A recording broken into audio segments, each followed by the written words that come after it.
Yes, I will not shame when you are quaba, and Famra Badwam Jumedi so. Bede akwasi ensimakacho sene yo kubokese ba kubi ehonum. Ne nyina efa Ghana Lithium ya yenya yebehase etu. This is the first time I yeshase abetu Lithium ewo yeman emu. Ehye yasase ase enyene.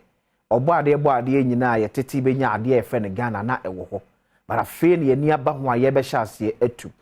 Nipa bebre wo concerns ewo ho. Concerns bebre from Ministry of Economic Affairs, ABC former Chief Justice, ESO, any other CSOs. Ghana this year, ya mo express DNT ebepin that's so a colonial agreement, a signing agreement for your mining industries. No, say abai benya chefa kakre bi na ne oba betu no afa bebredi akontina no pay. More especially on the lithium na eba betu ni be di ehon komo ye pa, and it was exclusive bebre. I want me the mount. My PowerPoint presentation. Near her baby, a shall say, dear free, baby, a quack do it. Near Ghana for fire, a womb. Near Yashan, Ghana for chefa, yeah, was her and the barbetum. Now, Quebec, me something more better.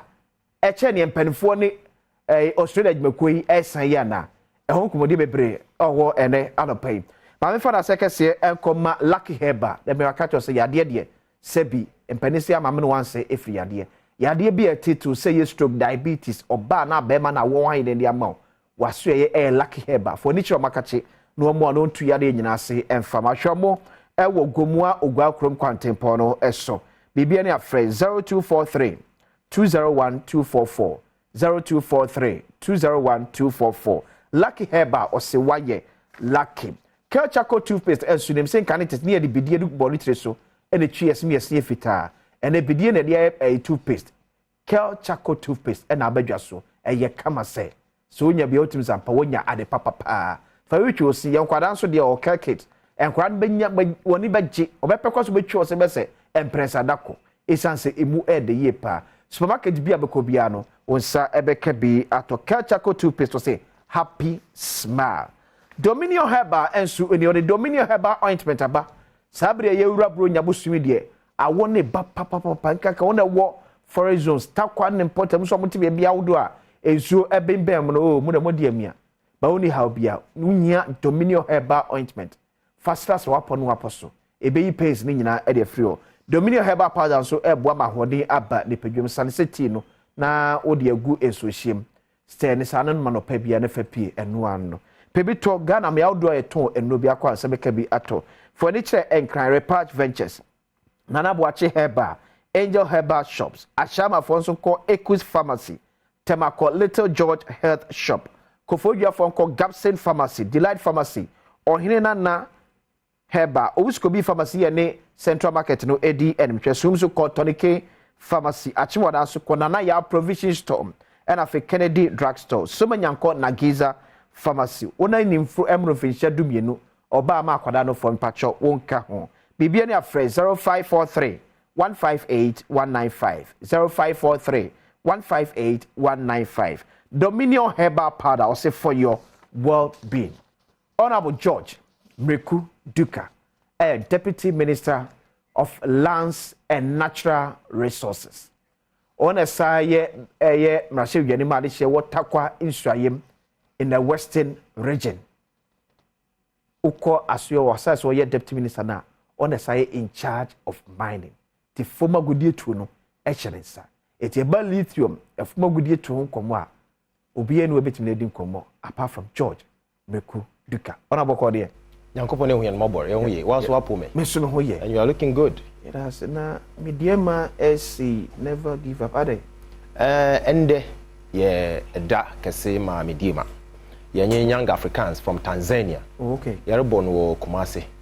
Baba Yara okay. Stadium and 3 o'clock. Now I shall say into Mediema you never give up. And one fan by one time in nature and we think the say Yanye Algerians no ball or just last week Friday and we won by 2-1. Okay. And in Yamenepa you win by 3 goals. Now Mediema so we are doing well. Into Takwa, represent Takwa in Ghana. Oh, okay. And in this case, yesterday, Bian Tahinechi, if he's Speaker of Parliament, also Tahinechi, and the promise he been so okay, so we are waiting for it. And other organizations are promising so. In there, better Tahinechi, now Kuyimzin Wayeza. Okay. It's we Ghana representation, and Yemediama SC, a Ghana. And Asia kind of Baba Yara Sports Stadium. I'm a packer. What's original? Yeah. Yes, the champion. You. 80 years in Kota, what you said about ya. A BFF come at it or my Ghana and him. I'll probably war exclusive and Krata Sembi Ewa Hanum. You better take your number through now, Eja. Also, I am yet to me at Yasim. So questions be brave. Lithium na ye baby to oh ye mem. Questions be brave and I believe say ye baby age mediano. Na George Mekuduka etimi aboye amane ye ntiase etimi ate enwase ne wonfa so de pote pa ewom edema o my Ghana. So this presentation well from the Ministry of Lands and Natural Resources. Maminikai echo the next one. I'm in caught up. Efa amount okay. What's it yo akwesi adwuma be na ye no mo course contract. Kwesi odikan. Okay. Ma me fa nchi akese fa ma wahwefo. Na Ghana fo nyina titru nye takwanso ayem a oyem mpesuado. Na menda wase so akwanya examam. Na menka de yerba beka lithium ho asem. Na lithium no onye baze. Ye ka sei enyi lithium na ye ka ho asem. Lithium no oni. Okay. Ma Ghana fo lithium netie. Lithium no oni. Okay. Eyi ni ade a company bisa mo ye Barari DV Limited. Warba na wababutu. In Adam lithium no ho asem na yerba beka ne de ana. You want to export lithium no in a raw form. To Ghana for our work lithium na yer kan ho asem oni. I think it's the first time of its kind inti na sabia yazechre. Ama Ghana for what lithium no asema yer kan nyina anyi. Okay, nti you two are say energy. Dam not lithium ni nyina anyi. This in the raw state. In the raw state, unrefined. Chede won yen hwe nti lithium no eyi na yibutu yetwa byproduct p woyim. Oh, okay. To the feldspar na mokaka ho a wo lithium yimu. Okay. Efi obehia de Ghana bia be bisasam because what's it ehune bi penti na abo asewa onye ne bari zagra na woyi ne nyu ato. Sure. Sande yehu ma gold osi. Yeah. Yehu ma manganese osi. Yehu ma bauxite osi. Diamond. Na diamond nyina. Na ma mjina we field menka de agreement a yenye oye Atlantic Lithium oye Barari DV Limited ya yen oye the best so far since Kwame Nkrumah time agreement ya sign in mining to or Rawlings time up to Mampenyin and Dankwa Akufo. To the best of the current administration there. Who is we the best? Say yereka de bibi yesin bia. Yeah. Na ezi bibi bototo ho. Okay. Sabia intumi gina ho nka de yi na nkoten. Yeah. Ne mum eka de yi yesini ya na kire de bibi atoto ho. Nti me gina we fredo ahobrase kwando. Na masre Ghana nyi biara onyi ma agreement bia oye papa sene yi no. Okay. Omra me gina e fredo no nka. Okay. But eba dinti na America de oye papa sene. Sabia agreement aya sign ni na. Ono nti ne yegina ha mpempre. On na mepede motomo na mchechim. Okay. Na Ghana fo wo ya so na wetim na wota ase. Osando oye amema so di. De wose memeda hona no. Ne yenhwe, ne yemoa ma Ghana no kanko onye no. Oye de Ghana fo bisa question. Oye de bibi no wonta asa wo bisa. Ne mmom bisa no na za manyo samato nchen. Na ma akoma no Ghana edi wonyim asende amanyo sam. Onen ma mesre. Na ozika no them company were back Ghana 2012. Let me repeat it. The Australian company no. Were back Ghana 2012. Okay. 2012 no and obaji bibi of a reconnaissance license. Chede ansana obempo akade wenya kwan akohwehwe the lithium baby no or a day aban o man nkrate no gi to me there akohwehwe. Okay. Lithium. Nti abra abandi kan Oma wan krate de yɛrekɔ ne yɛakɔhwehwɛ dɛ yɛbɛnya lithium no ɔyɛ 2012 dama abere no na abana wo mu yɛnyina yɛnyim na dama abere no na kyerɛ dɛ all the documentations yɛka ho asɛm nyina ɔhyɛ ase 2012 okay usan dɛ sɛ bɛto company today binom sɛ yɛnyɛ JV na nka ɔde yɛ company no na nka 2012 na ɔde yɛfa ho adwene ansa na mpo yɛama wɔn dam license dɛ ɔnkɔhwehwɛ na me nua bɛyin ansa na ebi bɔkɔ akɔhwehwɛ dɛ ana egudi bi wɔ beebi ana lithium wɔ beebi no ɔyɛ ɔpepepepepepe ɔyɛ capital intensive otum ko about $20 million US dollars na them $20 million US dollars sɛ ɛkɔ sink there's a hwehwɛ enyim da bibi wɔ hɔ asase no da hɔ enyim da hwee wɔ hɔ na mmom ɛkɔ akɔhwɛ dɛ wɔ hɔ but must spend not less than $20 million ɛkɔ nso what chances of de ebehu de bibi wɔ hɔ no so 5%. Na Ghana minister akoyi Ghana for $20 million US dollars there is a exploration inyi data bi awodo na akɔ na wo chances so 5%. Ne mfie be wie na what praga wankoyi you will be in trouble or causing financial loss to the state. Or no, be baby, you are catching the in the lithium you want a question that it could be every skating, it could use $20 million. Intinis as 20 company rebano. What's the mara may risk with the misika and a mamma's a coffee. May be a mam sampa.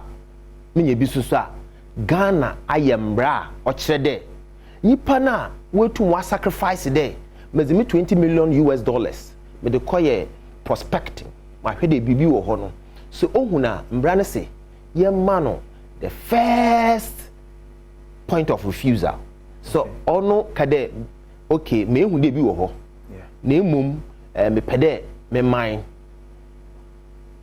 or there the mano okay dam na mbra ne kire because ono dey kan ko hwe absolutely nti ehwe act 703 ehwe ye mbra kunina Obo mining no mining act no okay. Minerals and Mining Act 703 na actually section 39 na with your permission men can krebi or say 39(1) or say a holder of reconnaissance license or a prospecting license may prior to the expiration of the license apply in the prescribed form for one or more mining leases in respect of all or any of the minerals the subject of the license and in respect of all or any one or more of the blocks which constitute the reconnaissance or prospecting area.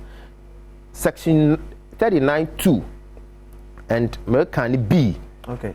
Also, the minister on the recommendation of the commission shall, and the key word here is shall. That's on recommendation of Minerals Commission. Okay.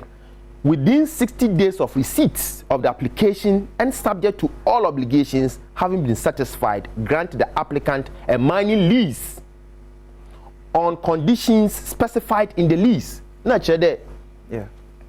More patche nyina ide. Se nipa no wa kono akọ prospect no.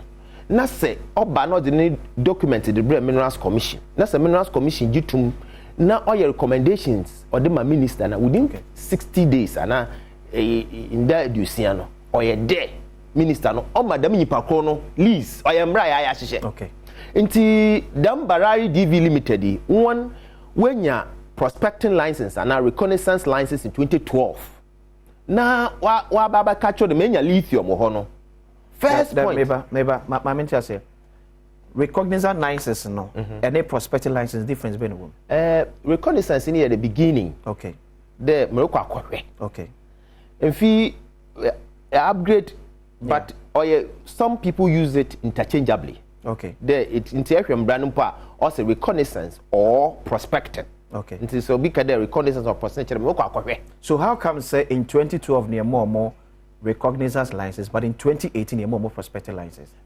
nti wo yusu beye infi dodo okay na uguda about 6 years okay was hwehwe and you can imagine the sacrifices you can imagine sabia sika was akum nti enye wo kwai na wo huni Honorable Judge Mekiduka, are you telling us say Ghana ban so onim baabi a lithium wo e wo yemem menyo kase okay maba ni nyina maba do okay na menyo kase yenyi data biara wo baabi a Ghana nyi baabi a usane Ghana me yenyi ma ye gold eba ye data ye we gold iron or bauxite okay manganese lithium ya as a for kra ma hen but obi etimi atena Australia e unu say lithium o Ghana say erba na ehwe Australians wo experience okay the mining industry globally we are afene nyina one wo experience papa nti sabia technology a wo use ni bi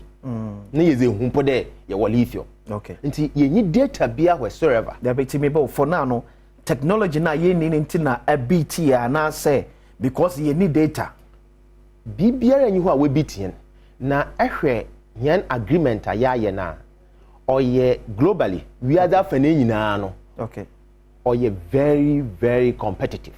Now, another, yeah, press conference be, and a Bloomberg, in Bloomberg, there or your institution, Sabia, why we there or mining in papa. What's it? What question will be said? Sabia, Ministry of Information, yeah, press conference. What's it? Yen demands, ye demanded from Barari on scale other investors are there because what's in your agreement is so tight. Or ye dendodo and not on scale investors and I'm banning in a map. Okay. Mammy run through there. Okay.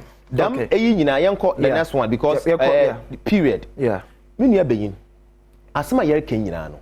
Basically, can catch audio or they compare near the agreement no a bad. Okay. Ni you so and some bisa aye na ye mame Sophia Kufu. Okay. Wa bisano. Insusu ye yano. Ni nampedi ye yano wa. Okay. Nti na woman member kakra. Master.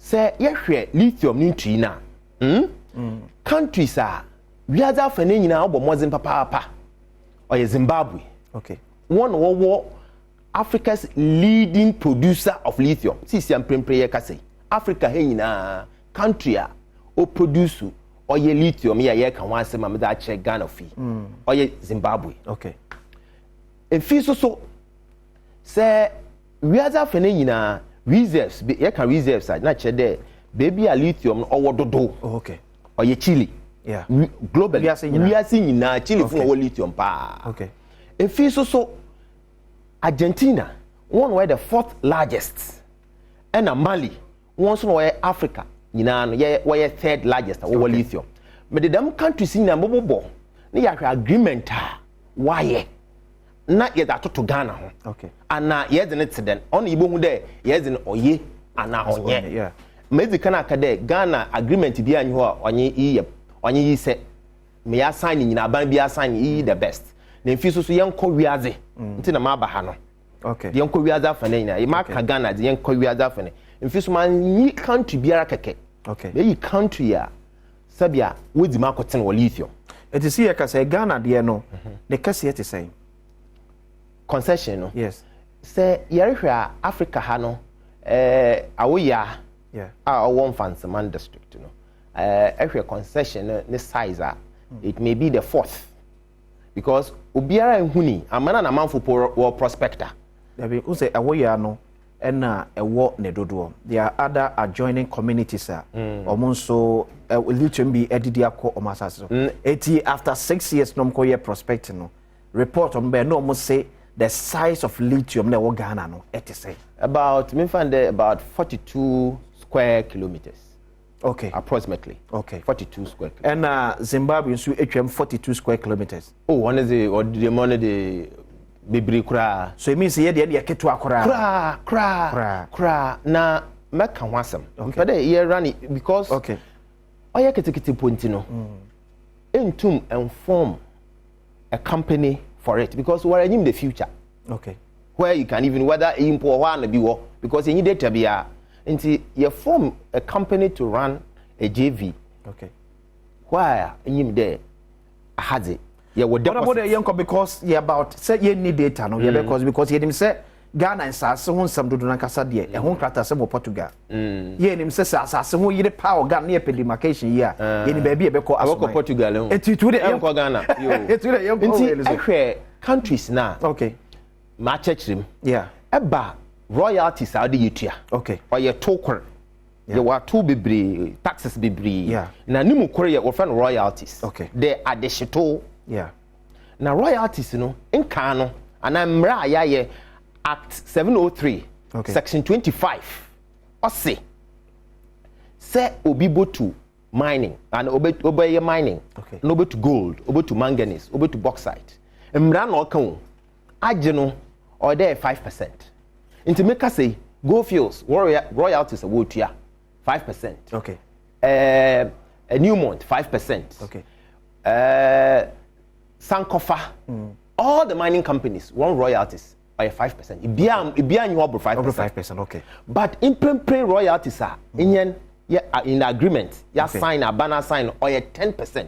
That is 100%. Is it because of the value of lithium against other minerals, Anna? Or because of value addition? Or because we want the betterment of this country? Or because they compare the previous and want to move away from what we've been doing? So it means Mobu Ghana Amamra section 25 of Act 703, so because yenye amendment on royalties percentage.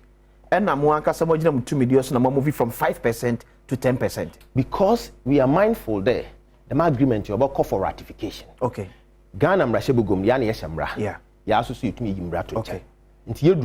During the ratification. Okay. This amendment will be done. Okay. But so in the agreement, that shame there, although in 10%. It's a very ratification, near cater for the review of section 25. Absolutely. Okay. Because it's part of the ratification process. Okay. So it means as a parliament and to more, we reverse to 5%. Inti Mrana ya Kamwasam. Yeah. We are refusing even to comment on Emra. Okay. But yeah, that shame there. Emremuno. Yeah. You fanko 10%. Okay. Na me yem Zimbabwe for why? Okay. One royalties CCI kasi 5%. Okay. For lithium. For lithium. Okay. One agreement the best away 5%. Okay. Eba Chile. Other benefits being a 5%. Maside 5% na investors no area for Zimbabwe. Other benefits being a one more. Because also unhunu the benefits are a what the 5% no emu. And then the benefits are what Ghana 10%. And a bit me actually say be a Zimbabwe there no a chain Ghana there maybe be a Ghana benefit no a ketwe bintini na ba be the royalties no and be a Zimbabwe there so no we royalties ni other benefits ni supersede e be hu benefits ni nyina. Okay. Wa bra aka etu ni nyina abom na betumi hu all the benefits. Okay. So or your benefit bi wo ho a because benefit bi anyo anywhere for Zimbabwe. No. Ma wo not even CSR. Okay. You say we are comparing. Okay. Me a tour agreement ni nyina no ho. We are going through. Ghana a tour not then. Zimbabwe is not then. You na benefit bi wo ha warebo ho. But if you na wasem bia na ebisam. Mate yanko. Ehwe Chile or 1%. Nemfi what say value bi back ho. Value bi back ho a. Na or extra. Ono or 8%. Chile. Where the world reserves largest. So Chile there no say utuno in a raw state at the kwa or royalties here 1%. But utimi edani any ema value be count there. Then they are calling for an increment of the royalties. Erutuno. Okay. Say at the full be back home. Okay. Na my value na ehwehwe no. Okosora. Then we will also have the room to increase your royalty. At the full be? At the full be today Felspa. At the full be today in addition what the reserves crana area no hono. Okay. Then we can increase at that time at that level. Okay. To so first 8%. Ghana will be. The lithium na eba betuno. Ye will other value additions be a war in lithium na eba betuno. And it looks as if it's similar to Chile there. And Chile culture says so that additions now or nuclear echo 8 to 26%. So why are we retaining 10%? Say onya. Yeah. More. Yeah. Reserves. Okay. Onya necessarily byproducts. Okay. Feldspar na market counted or byproducts. Yeah. But onya more than my agreement and my kono. Okay. As I say. Okay. Say be a me to be a million tons. Okay. Of lithium. na me kwaye no then the agreement is up to the million tons. Okay.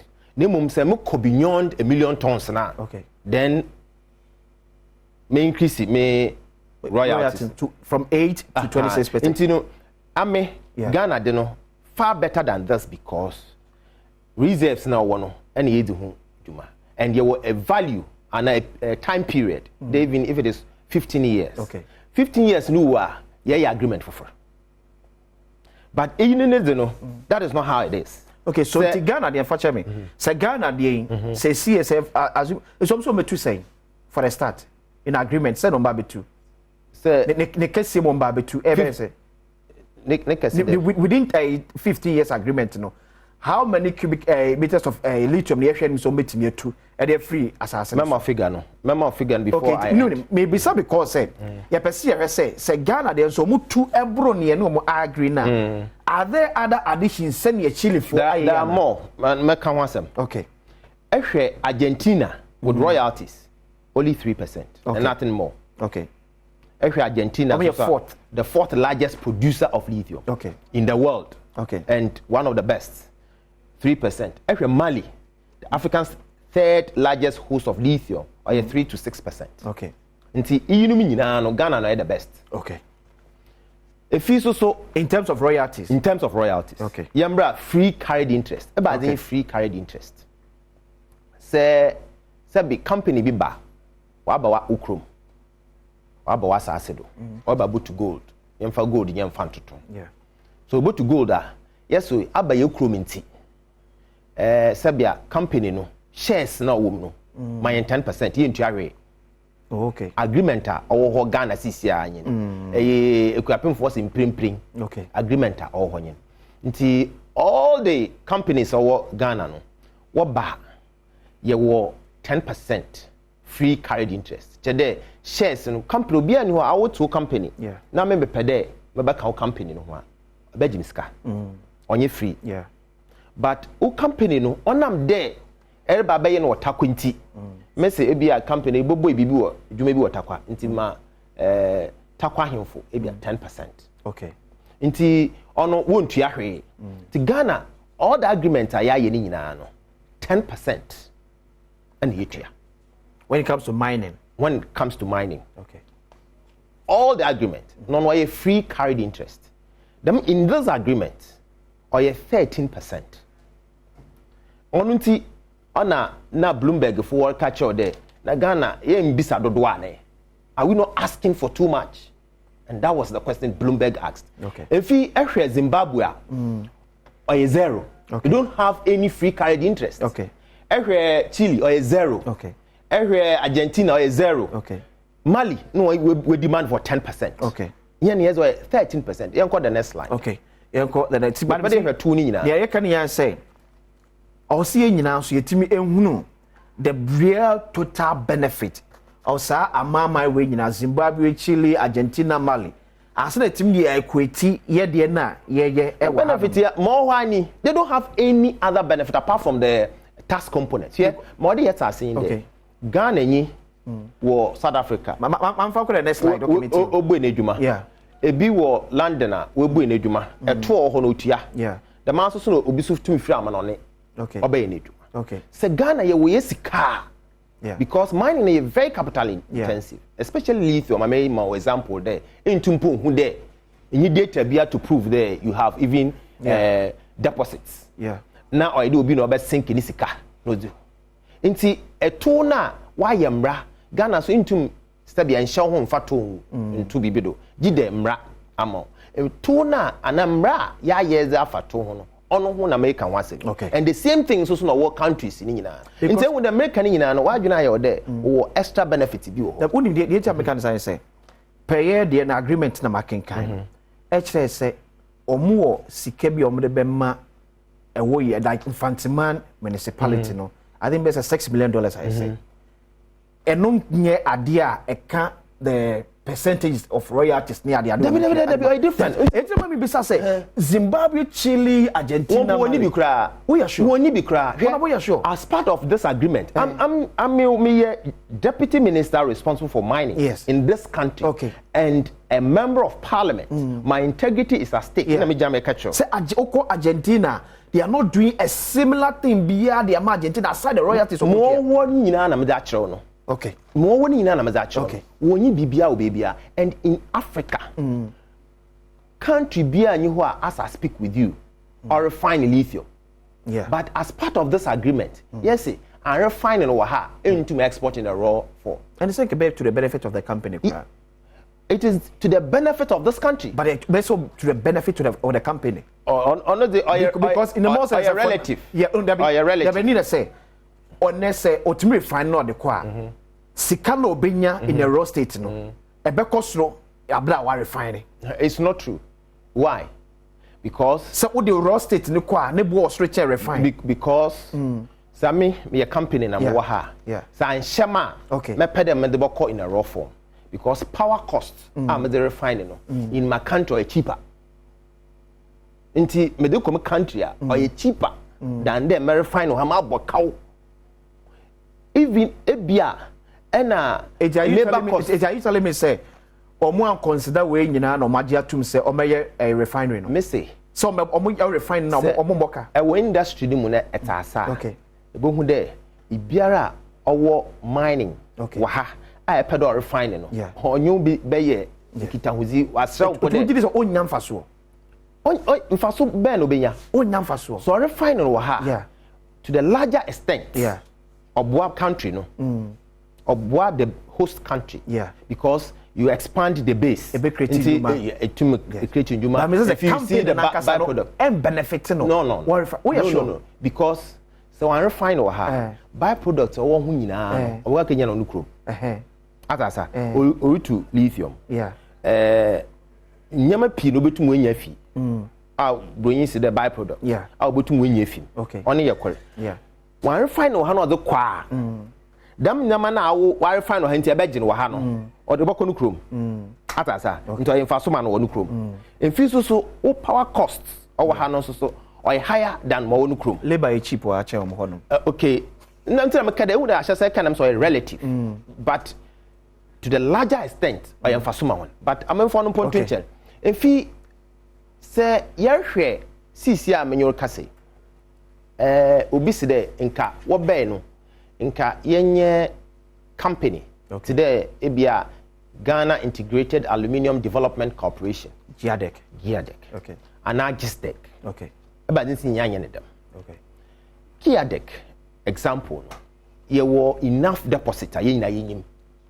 Into onye one concession. Okay. As I speak with you, I yenyim mo lithium do one concession apart from for the 42 square kilometers. Yenyim bia bio no. Into see us ye ne dem reason why what kadam nye there. So why ne dem then we can have more participation.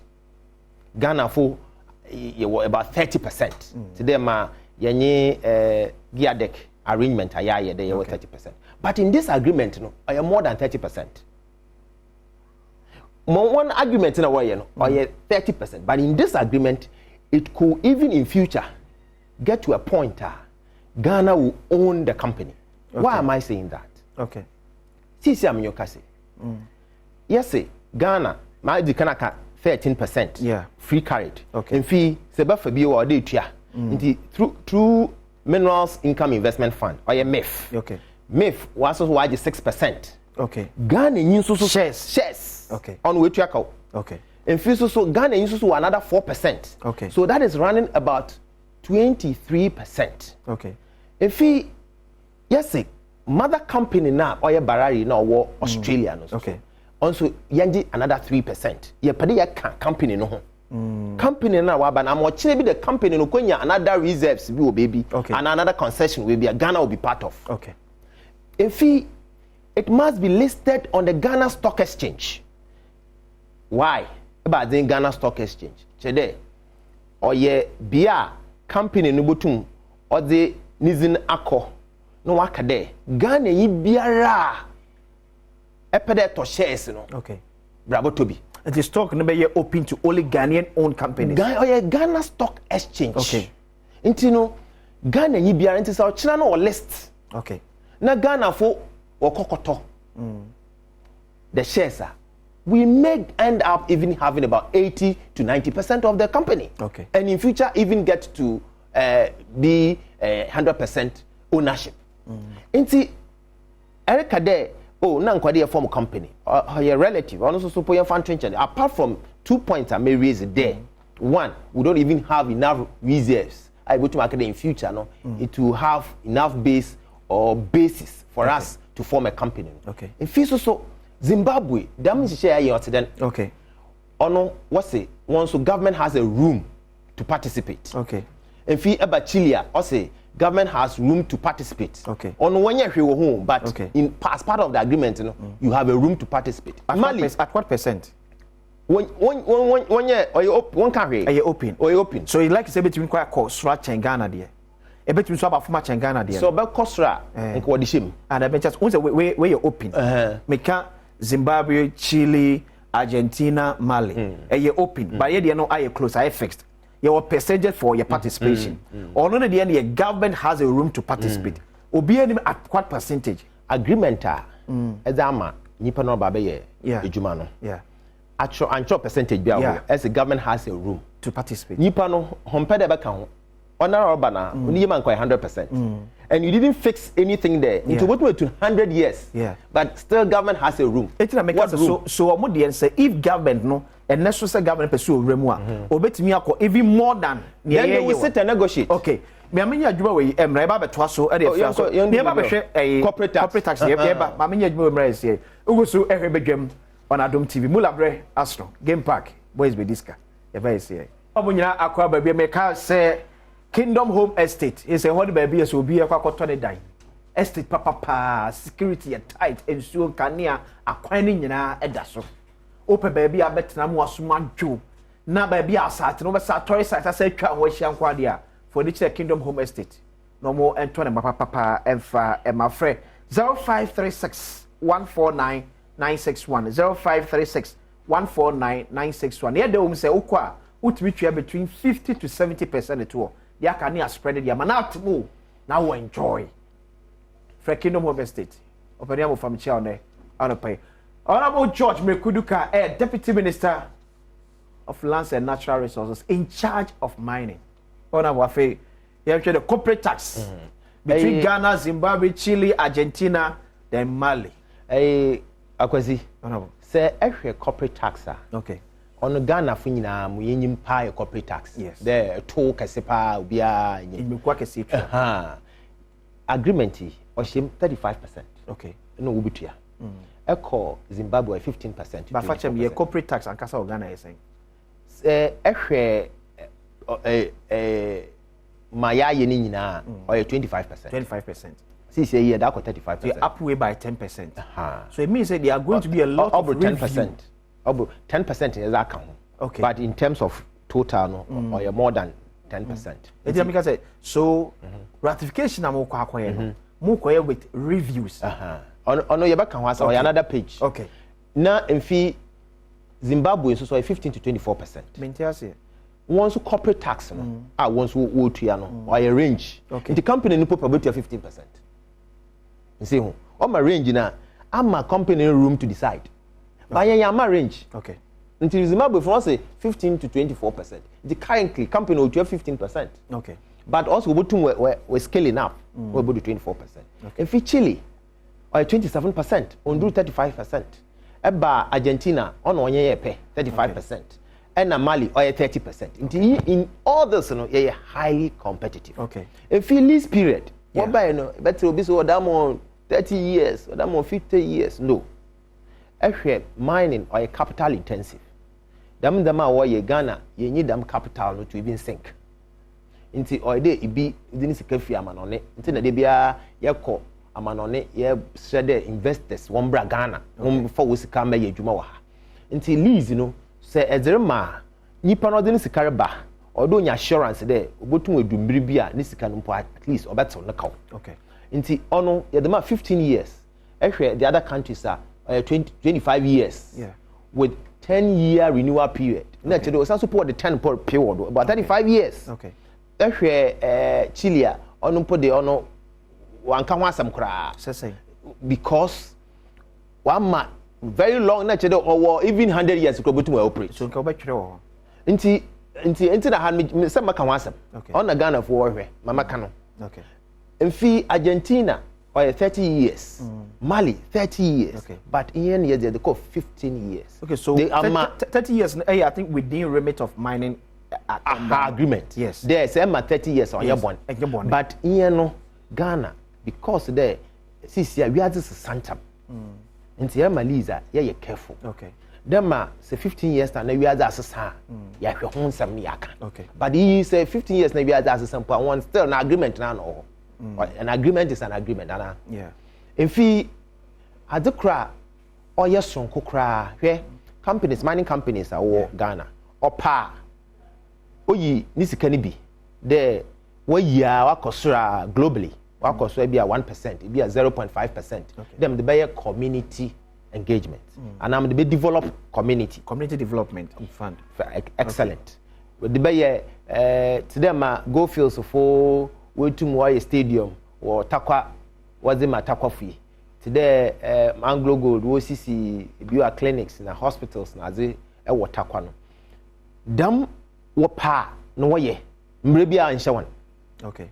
But in this agreement, Yashon can see there. And see, I can't say, and I was happy. That annually, no, when you're crying $6 million. Yashon can see there. One yamra, one yin there, at least 1%. What do we develop oil funds, man? Especially the way and their catchment areas. Okay. What are you doing?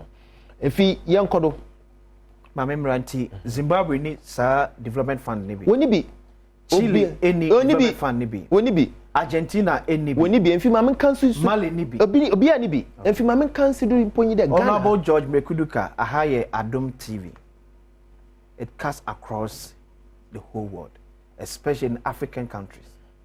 Mali, Chile, Argentina, Zimbabwe, any development fund be out from lithium mining. Meaning baby a mijina pa. Meaning the way free kesipa. Or Korea za fanina.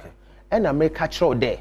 Agreement in yan development agreement what the bay development agreement make a development agreement for a different. Okay. But America there community support the company or lithium related in Africa. As part of the agreement, you know, was slot a 1% the easy. Yes, okay. Because was slotted 1% and that's what slotted percentage. Was slotted percentage.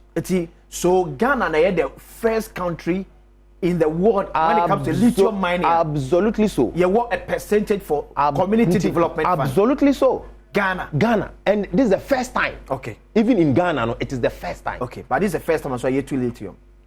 Oh, say you can mining agreements. You can agreement to be a hunti or can they okay. Now, you share other commentaries, sir. I'm for a make a bit of former Chief Justice, Institute of Economic Affairs, and the CSOs. Okay. As Ghana's mining license administration relies heavily on first come, first serve basis.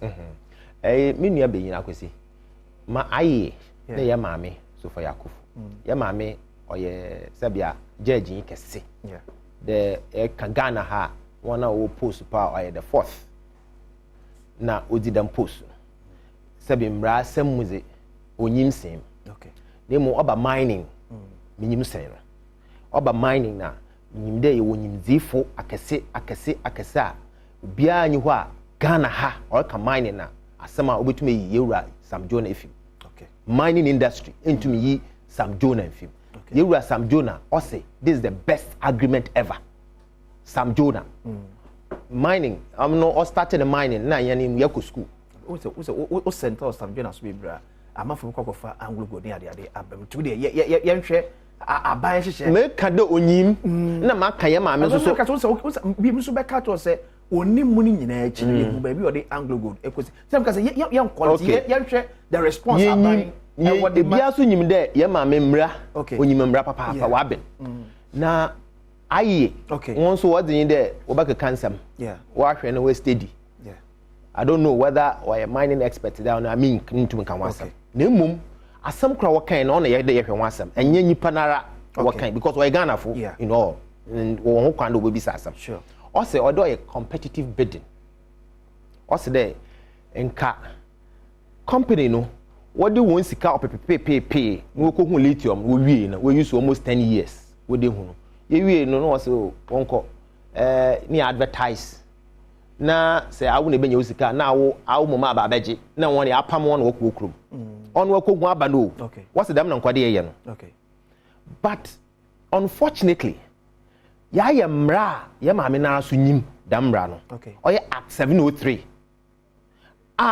section 39(2) okay and 39(1) what can clear there say obi okọ na okoye ne prospecting and okohwe ne gold and ani lithium and ani manganese no hu a ono no dey di kan na ze man oyemra Ghana fo ya me muntu mbodo oyemra shebogom woye am jizi there aye ne ye maame wonyim okay efi so se ye hwe ade ma mezi kan aka no Ghana ye kase ye nyi any data whatsoever mpa o kire there today off air na can be there so people don't have gold yeah on kwatakwa yeah anamuwa sure ntoro kwatakwa onyim there why because there's data but when you kasi any data biara o kire there lithium wo na quantity of reserves you ni be as a country but honorable na I think say issue no ya tena si wo man mu ya bra enim say Ghana your man ba ko wiase a ye kaf magudi a yesu yedi mutintiman ye pa from 1800 ya shase identify who say ye wo gold ne other minerals wo Ghana no ye ntimi anya data papa bia afa nto ho ene ye jane sa etina mi say are you saying say obi etimi free Argentina abo na ni tokro wo Ghana atimi a kire se okọ ewo ya wo Ghana wo fancy of Australia se okọ ho no mu a obetimi anya lithium Ghana te lithium ne ho ye hu enya wanwa onya wanwa why because we as afa ne nyina no ye wo other natural resources yeah ebi wo cobalt obi wo coal obi wo tantalite okay ebi there are so many minerals or other countries ebi ni Ghana okay ebi so wo ho a or Ghana ebi ni other countries yeah nti so fortunate and then out of technology obi ba no be discover there lithium or or out of technology and amazing can catch there to sink sika what I'm doing yeah there me the Ghana sika e be $50 million me the call lithium na me kone menye bie mribi GMPC na wo hwehwe oya wo hwehwe ma yaran kasa yeah ma ye papa chatu yenyim sama ye kan okrom ha wala nyim because very intelligent young man yenyim sama ye kan ha the GMPC if you hwehwe nchen and one mandate ya dama po we hu nti e country be to the American ya no buy mo bo hu oil ana GMPC ni ato but me issue dey say so yet now we hu because ye mpese ye beko because don't forget we are talking about a $24 billion mineral. This lithium, I did a quantum amount for BSA about $24 billion. That's a Ghana being 13%, 35%, 1% development fund. Now, I will say a tona ya can hono. Sabi ato bahini. Bahini agreement. Nti etona kanina bomoya hin. Etina me to say oh yes 13%. To get my I mean can't me say you were 13% to you were 35% to you were 1% development fund e wom you were others so etina me say $24 billion sekutaya enka enye instead see no obi na ekwa akoche minia until when you better side we ti nyabuta na ade no say entasa okay na pede tasa na ebisa na wa che wase sabia 24 billion say obi ebo use ni 50 million no da kwa research okay min kan dem no obi antase o da kwa hwe say impo owie na so kokrom say Ghana ye dem sika na okay nke de ye otodo bio ye ni say scan ye ni say the scan wa hin ye need about $58 million sir ye beti ya kwa hwe $58 million o risk ye 5%. Okay. There ebotu mehu. Okay. Nti mekọ na me baba gina wonyim we fiido. There me ye nkontae wo ba sebogom na be gina we fiido na me ka cho there Ghana koto $58 million gui. We hu no hwe ya. Ebeka there won fam kotum. NDC ba ya nka be dem. Hwe am moto di bio. Okay. Several companies aba Ghana ha. Yeah. Wa be ye prospecting. Wa sinking millions and millions of dollars when we are working. I'm telling you. Wow. Obe prospecting. Honorable lithium. Inti so be pa na ewo lithium. Inti mfaso a awomnyi de we as a climate change. Okay. About climate change. The car need to wusu na they know or contribute to climate change. Okay. Inti ye nyina ye call electric use of vehicles. Yeah.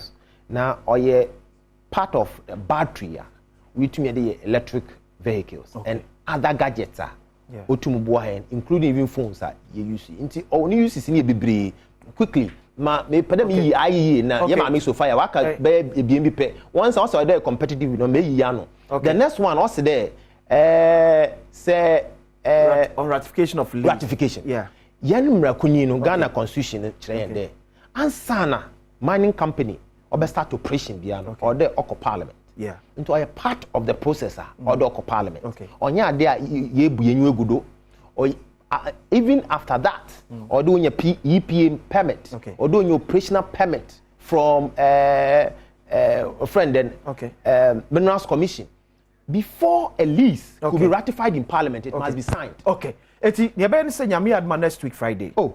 There be nyame because we nyam komo a ye be next week Friday. Next week Friday. Honorable George Mekuduka, enye wo na wo pe ba beji atum. Honorable George Mekuduka, ebe sa be fie hanom. Ma conclusion slide. Na ka say you ba honom to be just next week Friday. Honorable George Mekuduka, ebe sa aba. Ne ya toa sa enkomo we eso. Ne ye we to the conclusion nyina. Honorable what body we.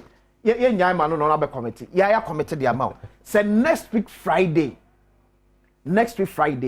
George Mekuduka, Deputy Minister of Lands and Natural Resources, ebe sa be fianom ni ato asa nkomo because sa nkomo we no si antie mframantie ase anya adwuma ebe yese bebe nyame nchira mami nda wase na menka de oye de as part of government there more engagement sure because nipa nsasa we bi sansem bia and obi po ka asem oye no kwara obeja tum so na no onyim sure nti ampa de ode me pembe na maba na ye kodo a church but I'm repeating there the agreement is the best agreement ever. Okay. Say nyame ye na Adom na Ghana yenye sika na say or there ye expand ye exploration ni ankasa yenye state companies who will do that. Okay.